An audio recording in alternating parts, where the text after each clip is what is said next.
श्री हरिराय जी महाप्रभु जी रचित कुल 100 वल्लभ साखी है, जेमा आज क्रमांक 84 आवशे।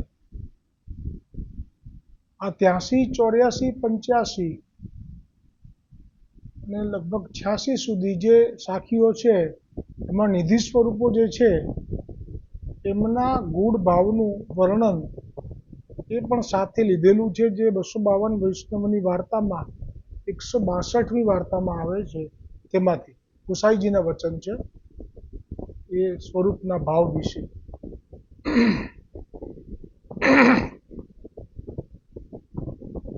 श्री द्वारकेश तद्भाव में गोकुलेश ब्रज भूप अद्भुत गोकुल चंद्रमा मनमथ मोहन रूप श्री वल्लभ मनमथ मोहन रूप। परिवार श्री द्वारकेश तद्भाव में गोकुलेश ब्रज भूप अद्भुत गोकुल चंद्रमा मनमथ मोहन रूप श्री वल्लभ मनमथ मोहन रूप। श्री हरिरायजी ज्यां साखी प्रगट करी तेनो अनुवाद श्री द्वारिकाधीश जी તેમનું સ્મરણ કર્યું, જે નિધિ સ્વરૂપ છે। મેં જે કહ્યું એમ આજે સર્વોત્તમજીમાં કે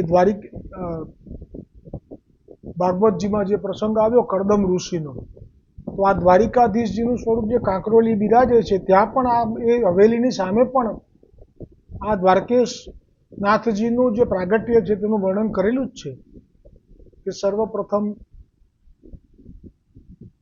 પૃથ્વી એટલે કે બ્રહ્માંડમાં કમળ પર જે પ્રગટ થઈને દ્વારિકાધીશજીએ સ્વયં તેમને સૃષ્ટિ રચનાનું જ્ઞાન આપ્યું હતું, ત્યારે બ્રહ્માજીની એવી વિનંતી હતી કે મને આપનું એક સ્વરૂપ મળે, હું આપની પૂજા કરતો રહું, કેમ કે આપણા સનાતન ધર્મમાં પૂજા એ મુખ્ય છે, પુષ્ટિ માર્ગ માટે સેવા એ દુર્લભ છે। એટલે આ દ્વારકેશજીનું જે દ્વારિકાનાથજીનું જે સ્વરૂપ છે એ મૂળમાં બ્રહ્માજી અને ભગવાન વિષ્ણુએ પધરાવેલું। ત્યાંથી પછી આપના જ્યાં છાયા પુત્ર થયા હતા કરદમ દેવહૂતિના પતિ કપિલ ભગવાનના પિતા, તેમની પાસે આવેલું, પછી કપિલ ભગવાને સેવેલું, પછી કપિલ ભગવાન ગંગાસાગર ગયા તો બિંદુ સરોવરમાં સમાઈ ગયું હતું। પછી દેવ શર્મા નામનું કોઈ બ્રાહ્મણ ભગવત પ્રેરણાથી એ સરોવરમાંથી વળી પાછું બહાર પધરાવી અને માઉન્ટ આબુ પર્વત ઉપર બિરાજતા વશિષ્ઠજીને પ્રાપ્ત થયું હતું। ના, સર્વપ્રથમ અંબરીશ રાજાને પ્રાપ્ત થયું હતું, પછી અંબરીશ રાજા એ વશિષ્ઠજીને પધરાવ્યું હતું। અને જ્યારે કૌશલ્યાજી ત્યાં પધાર્યા માઉન્ટ આબુમાં, કેમ કે આપના જે પુત્રો છે રામ, લક્ષ્મણ, ભરત, શત્રુઘ્ન એ બાલ્ય અવસ્થામાં વશિષ્ઠજીથી જે વિદ્યા અધ્યયન કર્યું હતું એ વશિષ્ઠજીનું જે આશ્રમ છે માઉન્ટ આબુમાં ત્યાં કર્યું હતું, એટલે તે કૌશલ્યાજી પાસે આવેલું। અને એ સ્વરૂપને પછી કોઈ દરજી ભક્ત હતો, એ અયોધ્યાથી સમય જતા અયોધ્યાથી કનોજ ગામમાં પધરાવી લાવ્યો હતો, કનોજનો હતો એ। અને એ જ સ્વરૂપ પછી એના વંશ પરંપરામાં આવ્યું। છેવટે જ્યારે મહાપ્રભુજી વલ્લભાચાર્યજી કનોજમાં પધાર્યા ત્યારે તે સ્વરૂપ પછી દામોદરદાસ સંભલવાલાને જ્યારે શરણે લીધા મહાપ્રભુજીએ, ત્યારે વિનંતી કરી કે મારા માથે સેવા પધરાવવાની કૃપા કરશો। ત્યારે મહાપ્રભુજીએ કહ્યું કે ક્યાંકથી તો કોઈક સ્વરૂપ લઈ આવે, તો આ સ્વરૂપ મહાપ્રભુજીથી પુષ્ટ થાય એવી તાપ સાથે બિરાજી રહ્યું હતું કનોજમાં, કેમ કે એમને ખબર હતી કે પૂર્ણ બ્રહ્મ મહાપ્રભુજી વલ્ભાચાર્યજી જ્યારે પ્રગટ થશે ત્યારે એમના શ્રી હસ્તની સેવા અથવા તો તેમના બાળકોની પણ સેવા મને મળશે.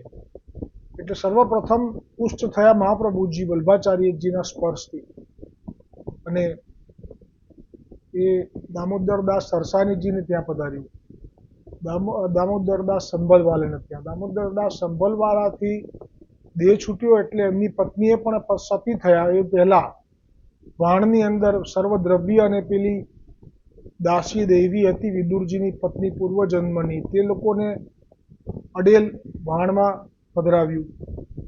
તે વખતે મહાપ્રભુજી વલ્ભાચાર્યજીના ઘરમાં આપે સેવા કરી છે, પછી ગુસાઈજીએ કરી છે, અને પછી ગુસાઈજીએ આપના ચતુર્થ લાલન શ્રી બાલકૃષ્ણજીને માથે પધરાવ્યું. અને બાલકૃષ્ણજી ચતુર્થ ઘરમાં પરંપરામાં અત્યારે એ કાંકરોલી ખાતે બિરાજી રહ્યું છે. પણ આ જે સ્વરૂપ છે એ પુષ્ટ થયા પછી એ હવે મર્યાદા સ્વરૂપ ન ગણાય. એટલે હવે કઈ લીલાનો ભાવ છે એમાં, એવું જ્યારે 162ની વાર્તામાં પેલા વિરક્ત બ્રાહ્મણ ગુજરાતના વૈષ્ણવે પૂછેલું, ત્યારે જે ગુસાઈજીએ તે ભાવનો પ્રકાશ કર્યો હતો તેમાં કહ્યું હતું કે તે આંખ મીચોવલી લીલાના ભાવનું સ્વરૂપ છે. પછી જે બીજો સ્વરૂપ છે શ્રી ગોકુલનાથજી અને વ્રજના ભૂપ કીધા, તો એ જે ગોકુલનાથજીનું સ્વરૂપ સર્વપ્રથમ જે પ્રગટ થયું એ જ્યારે ઇન્દ્રનો પરાજય થયો પછી ખબર પડી કે આ તો સાક્ષાત શ્રી કૃષ્ણ પૂર્ણ પુરુષોત્તમ છે, એટલે એ શરણે આવેલો અને તે વખતે એમની પર કૃપા કરીને ઠાકોરજીએ જે સ્વરૂપ પધરાવેલું એ ગોકુલનાથજીનું. પછી ઇન્દ્ર જ્યારે સ્વર્ગના ઉપર કબજો કર્યો રાવણે, એટલે એ સ્વરૂપ આવ્યું પાછું રાવણના ભાઈ ઇન્દ્રજીત પાસે, મેઘનાદ પાસે. પછી વિભીષણ જ્યારે રાજ્ય પામ્યા, રાવણનો મેઘનાદનો વધ થયો એટલે એ સ્વરૂપ આવ્યું વિભીષણજી પાસે. તો વિભીષણે જાણ્યું કે લંકામાં, પછી એ લોકોએ એ સ્વરૂપને સ્વર્ગમાંથી લંકામાં લાવેલા મેઘનાદ ઇન્દ્રજીત. પછી લંકાના રાજા વિભીષણ બન્યા એટલે વિભીષણજીએ રાક્ષસોની વચ્ચે આ સ્વરૂપને નહીં રાખવું જોઈએ, શ્રમ ના પડે એટલે. તો આપે પ્રેમથી ભગવાન રામચંદ્રજીને અયોધ્યામાં પધરાવ્યું હતું આ ગોકુલનાથજીનું સ્વરૂપ, એટલે ત્યાં રામચંદ્રજીના સેવામાં હતું. પછી રામચંદ્રજીએ જાણ્યું કે પૂર્ણ બ્રહ્મ મહાપ્રભુજી વલ્ભાચાર્યજી કલિયુગમાં પ્રગટ થશે અને તેમનાથી આ સ્વરૂપ સેવા પામશે, પુષ્ટ થશે. એટલે રામચંદ્રજીએ એ ત્રેતાયુગમાં જ મહાપ્રભુજીનું જે વંશ છે વાલમ કુલ બ્રાહ્મણ, તૈલંગ કુલ, એવા એક બ્રાહ્મણને એ પધરાવ્યું અને એ તૈલંગ પ્રદેશમાં લઈને આવ્યો. પછી એમના વંશ પરંપરામાં જે હમણે છેલ્લે જેમની પાસે હતું એ સ્વરૂપ ગોકુલનાથજી, એ મહાપ્રભુજીના સસરા થાય, વેણુ ભટ્ટ મહાલક્ષ્મીજીના ભૌજીના પિતા થાય. એટલે એ સ્વરૂપ પછી સસરા પાસેથી મહાપ્રભુજી પાસે આવ્યું, કારણ કે તાપ હતો એ સ્વરૂપને ક્યારે મહાપ્રભુજીનો સ્પર્શ થાય, પુષ્ટ થવું માટે જ. અને મહાપ્રભુજીએ તે સ્વરૂપને પુષ્ટ કર્યું અને તે સ્વરૂપને પછી આપે આપના ઘરમાં રાખ્યું. અને ગુસાઈજીએ તે સ્વરૂપને શ્રી ગોકુલનાથજીના સ્વરૂપને ગોકુલનાથજીને જ પધરાવ્યું, ચતુર્થ લાલનને. પેલા તૃતીય લાલન હતા બાલકૃષ્ણજી, જેમને દ્વારિકાધીશજી પધરાવ્યા હતા. આ તૃતીય લાલન હતા. આ ચતુર્થ લાલન શ્રી ગોકુલનાથજીને માથે ગોકુલનાથજીનું સ્વરૂપ પધાર્યું, જે અત્યારે કામવનમાં છે. હવે એ સ્વરૂપનો ભાવ હમણાં આગળ આવશે. પછી આવે છે ગોકુલ ચંદ્રમાજી આ સાખીમાં. ગોકુલ ચંદ્રમા એ સ્વરૂપ એ પેલી મહાવનની ક્ષત્રાણી જલ ભરવા બ્રહ્માંડ ઘાટ યમુનાજીના જલ પાસે છીછરા જલમાં 4 સ્વરૂપો જોયેલા તેમાંથી પધાર્યું છે.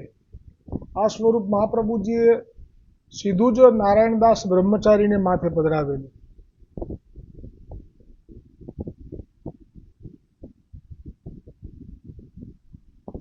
કહેવાય છે કે આ જ સ્વરૂપે,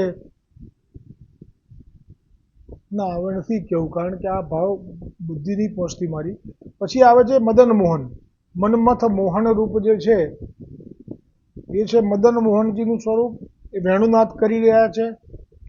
આ જે સ્વરૂપ છે એ મહાપ્રભુજીના પિતા લક્ષ્મણ ભટ્ટ, એમના પિતા વસુદેવ ભટ્ટ, એમના પિતા વલ્લભ ભટ્ટ, એમના પિતા ગણપત ભટ્ટ, એમના પિતા જટાશંકર ભટ્ટ, એમના પિતા જે છે યજ્ઞનારાયણ ભટ્ટ, એ જ્યારે સોમયજ્ઞ કરી રહેલા ત્યારે જે પ્રગટ થયું હતું તે છે. એમનો ભાવ હવે આવશે ગોકુલ ચંદ્રમાજીનો, ગોકુલનાથજીનો, ગોકુલ ચંદ્રમાજીનો અને મદન મોહનજીનો. એ ભાવ હવે ગુસાઈજી પ્રગટ કરશે. એટલે જે મદન મોહનજી છે એ વેણુનાદ કરી રહ્યા છે અને કામદેવને પણ મોહિત કરી રહ્યા છે. તો જ નામ યથાર્થ થાય. મદન એટલે કામદેવ, મોહન એટલે એને પણ મોહી લે. કેટલું સુંદર સ્વરૂપ હશે. તો હવે આ જે સ્વરૂપો છે એનો ભાવ વિશે એક વખત 252 વૈષ્ણવમાં 162માં જે સેવક છે વિરક્ત બ્રાહ્મણ ગુજરાતનો, એમણે ગુસાઈજીને આ નિધિ સ્વરૂપોના ભાવ વિશે પૂછેલું. ત્યારે ગુસાઈજીએ આપના મુખારવિંદથી હવે જે ગઈકાલે જે ભાવ આવી ગયા શ્રી ગોવર્ધનનાથજીનો, શ્રી નવનીત પ્રિયાજીનો વગેરે, હવે આજે શ્રી દ્વારિકાધીશજી, શ્રી ગોકુલનાથજી, શ્રી ગોકુલ ચંદ્રમાજી તથા શ્રી મદન મોહનજી 4 સ્વરૂપનો ભાવ આવશે. એ વાર્તા પ્રસંગમાંથી જ એક અક્ષર બીજો નથી બહારનો, ગુસાઈજીના શ્રીમુખના વચન આવશે.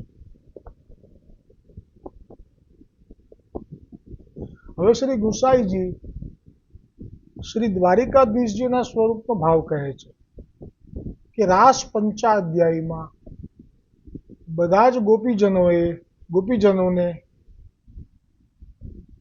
પુલિનમાં બેસાડ્યા તે દ્વારિકાનાથજીનું સ્વરૂપ છે. અને ત્યાં બધી ગોપી પુલિનમાં બેઠી છે. ત્યાં મધ્યમાં શ્રી સ્વામિનીજી બિરાજી રહ્યા છે. ત્યાં શ્રી ઠાકોરજી આપ અચાનક પધાર્યા તો ત્યાં સખીઓએ પ્રભુને પોતાનું દુઃખ કહ્યું અને શ્રી હસ્ત કમલથી શ્રી સ્વામિનીજીના નેત્ર મૂંદી દીધા, એટલે કે બંધ કરી દીધા.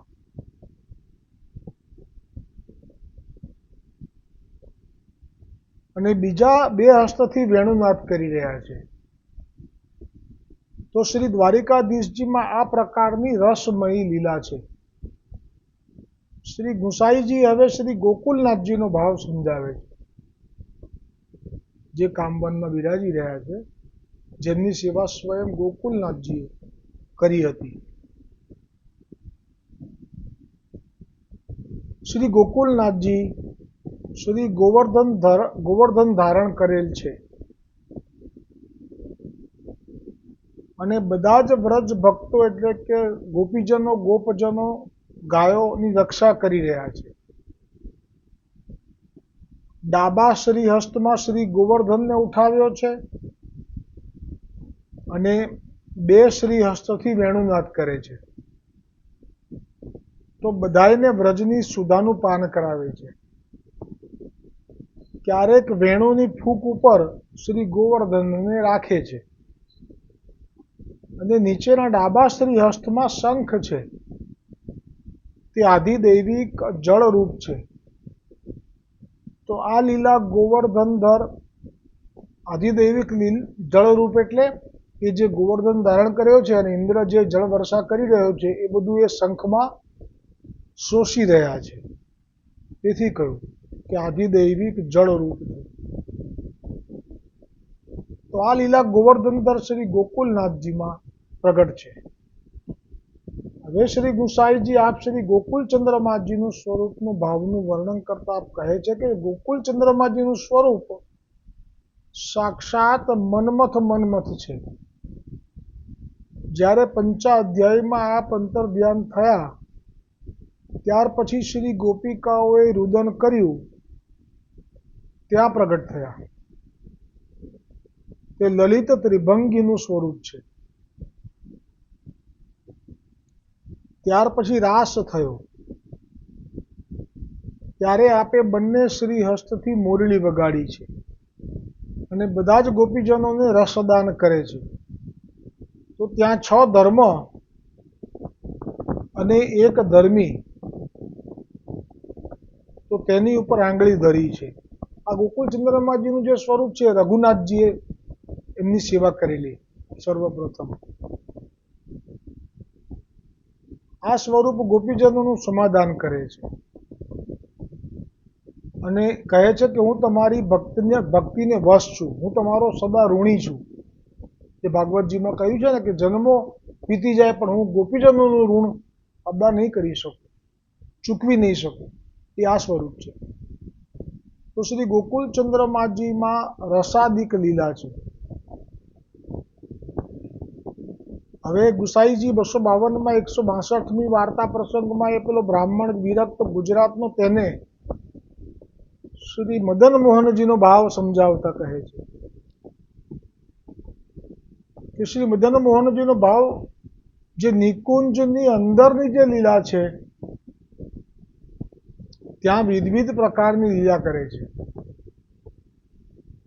ત્યાં કરોડ કામદેવ પણ શરમાઈ જાય છે. એટલે સુંદરતાની પરાકાષ્ઠા એ તો નિકુંજની અંદર હોય, બહાર જાહેરમાં ના હોય.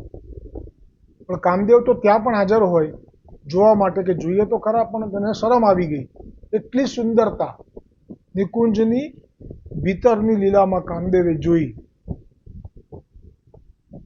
ત્યાં વિવિધ લીલા કરે છે અને રાસ પંચાધ્યાયમાં મુરલી વગાડીને બધા જ ગોપીજનોને બોલાવ્યા.